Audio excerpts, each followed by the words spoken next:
Meu nome é Mariana Lopes e serei a sua professora de Biologia na área de Ciências da Natureza e suas tecnologias. Na aula de hoje nós vamos compreender como que funciona o potencial da pesquisa científica brasileira e o quanto a nossa biodiversidade acaba sendo favorecida por ela. Vamos lá? Então, para dar início, a gente precisa recordar alguns conceitos de biodiversidade, né? Então, para quem não lembra, o nosso país, ele ocupa aí metade da América do Sul e é o país com maior biodiversidade do mundo. Eu costumo dizer que nós somos muito ricos, né, nessa questão de biodiversidade.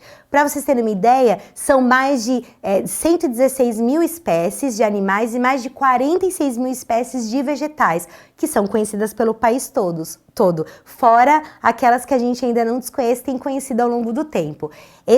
Toda essa biodiversidade ela é espalhada pelos nossos 6 biomas terrestres e pelos 3 biomas biomas marinhos que a gente tem. A gente fala que são os 3 grandes ecossistemas marinhos. Vamos recordar um pouquinho? Então, os nossos biomas terrestres, nós temos a Amazônia, o Cerrado, o Pantanal, a Caatinga, a Mata Atlântica e Pampas. Lembrando que cada um desse bioma você tem tanto a sua flora, né, quanto a sua fauna, ou seja, vegetal e animal, específico para a região.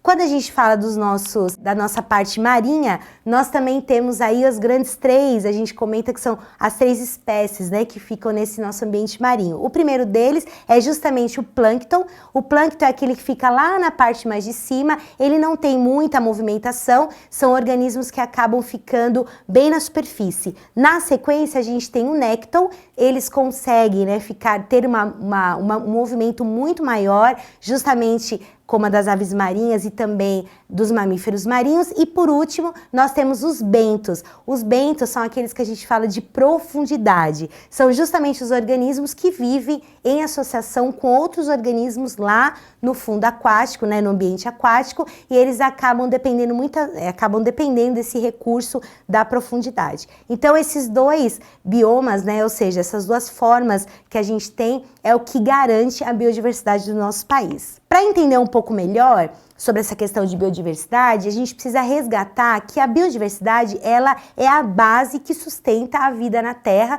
e não só na Terra, mas na água também, ou seja, a base do planeta Terra como um todo é justamente a biodiversidade. Lembrando que ela também, se você interfere nela, ela acaba afetando todos os aspectos de saúde humana, como por exemplo, ar, abastecimento de água limpa, alimentos nutritivos, medicamentos, resistência natural a doenças e assim por diante. Essa biodiversidade também que permite a manutenção dos famosos ciclos biogeoquímicos, né? Vamos lembrar um pouquinho desse? Então a gente tem lá os famosos ciclo da água, ciclo do nitrogênio, ciclo do enxofre, do fósforo, entre outros, lembrando que todos eles são responsáveis pela estabilidade dos nossos ecossistemas. Então, qualquer movimento que a gente faça nessa nossa biodiversidade, a gente acaba tendo interferências também em nós, não só nós, seres humanos, mas também na vida animal e também na vida vegetal. Pensando nisso, a gente tem aí algumas causas, né, de perdas dessa biodiversidade. O primeiro delas é justamente a questão da poluição,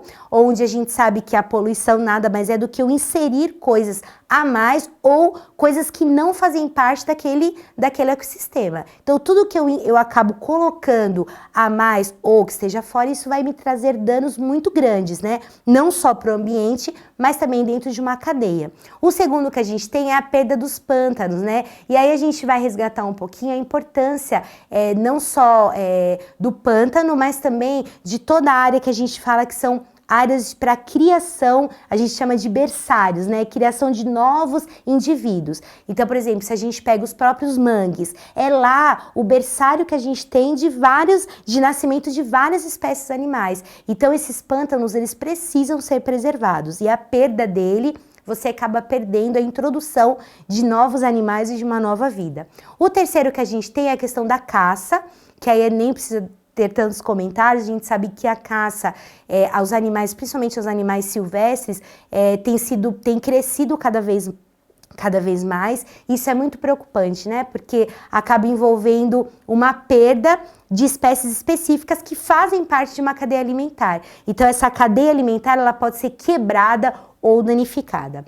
O próximo que a gente tem é a prisão de pássaros, que vai muito ao encontro da caça, e também a questão do próprio desmatamento. Então, o desmatamento é um assunto que tem sido falado há alguns anos para cá, né? Principalmente um pouquinho antes da pandemia e agora nesse final de ano, porque a gente sabe que o Brasil tem crescido demais nessa questão do desmatamento, e isso é uma preocupação que a gente tem, porque você tem perda de biodiversidade em todos esses aspectos. Bom, dentro disso, a gente tem um pesquisador que ele é chamado Constanza. Esse pesquisador, em um dos artigos dele, ele relata que a biodiversidade ela tem uma importância tão grande porque ela representa um registro real da evolução na vida da Terra.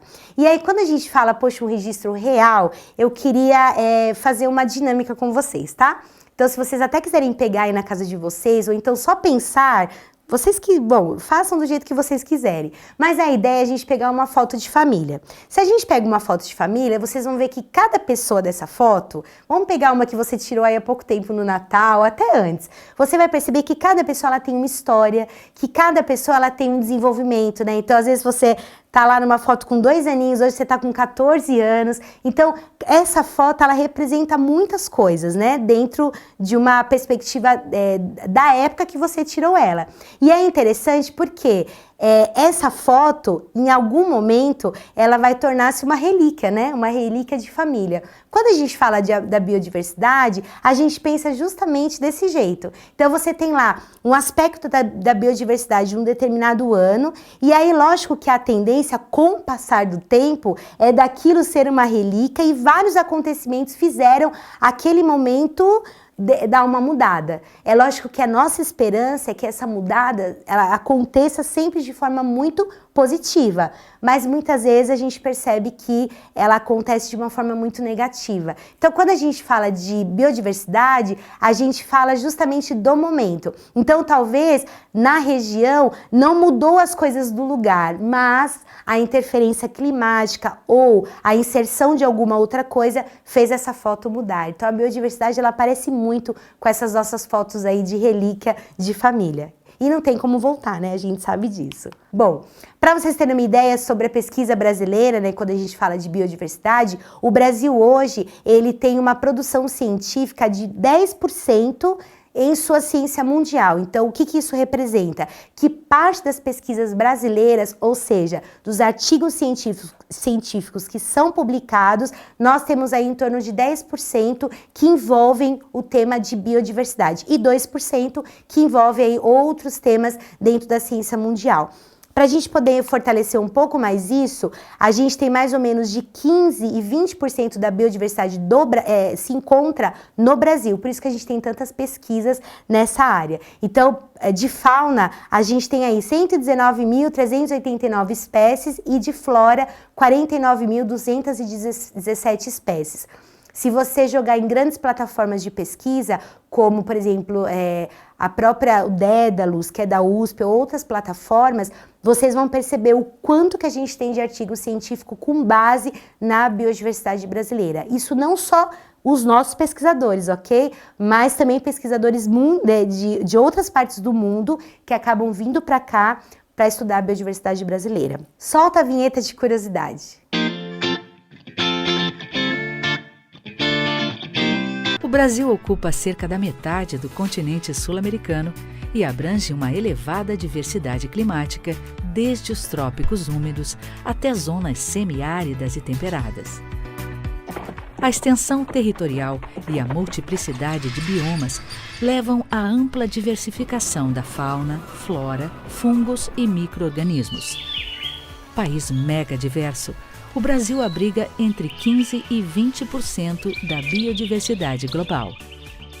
A cada dia, novas espécies de plantas e animais são descobertos e catalogadas. Ao mesmo tempo, o impacto da ação humana sobre os biomas se torna cada vez mais crítico e rápido. Somente na Amazônia são conhecidas aproximadamente 30.000 espécies de plantas e 4.500 espécies de animais. A biodiversidade e a variedade de ecossistemas são essenciais para o bem-estar humano, uma vez que garantem a regulação climática, o ciclo hidrológico, a provisão de alimentos e outros benefícios. Conhecer e compreender como as espécies interagem no tempo e espaço bem como entender como se mantêm os diversos ecossistemas, permite identificar soluções para conservar e deter a perda dessa biodiversidade. Dados primários de biodiversidade são coletados diretamente da natureza e depositados em coleções biológicas, como herbários e museus de zoologia, localizados principalmente em universidades e outros centros de pesquisa. No entanto, essa forma de organização limita o acesso à informação, dificultando sua troca entre as diferentes instituições. Isso começou a mudar com o maior acesso aos recursos virtuais e ao desenvolvimento da tecnologia da informação. Foram criados padrões comuns para compartilhar e integrar informações, formando assim bases de dados.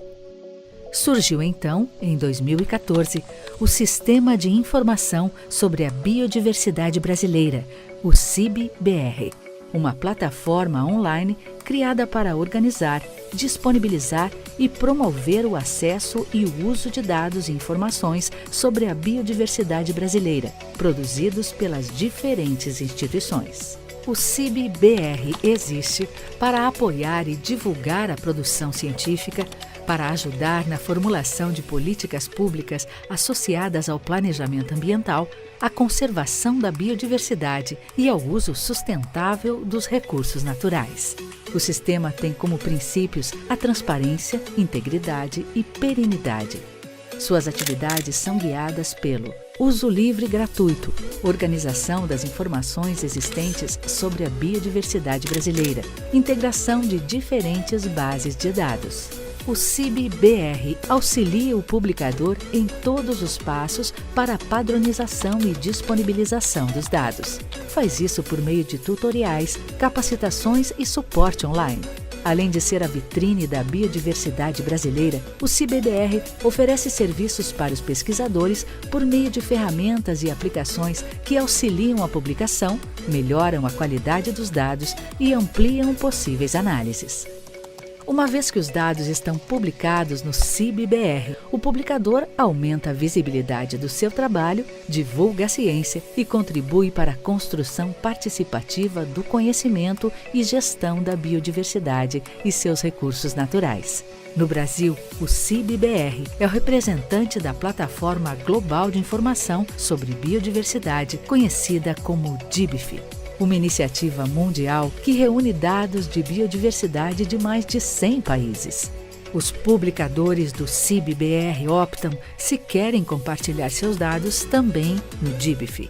A licença de uso dos dados também é uma opção do publicador, que pode escolher a que melhor atende seus objetivos de divulgação.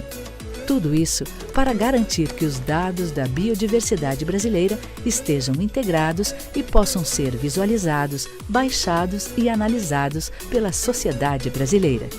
Assim é o CIB-BR, um sistema alimentado por diversas instituições que gera conhecimento, facilita o uso da informação e coloca a biodiversidade brasileira ao alcance de todos.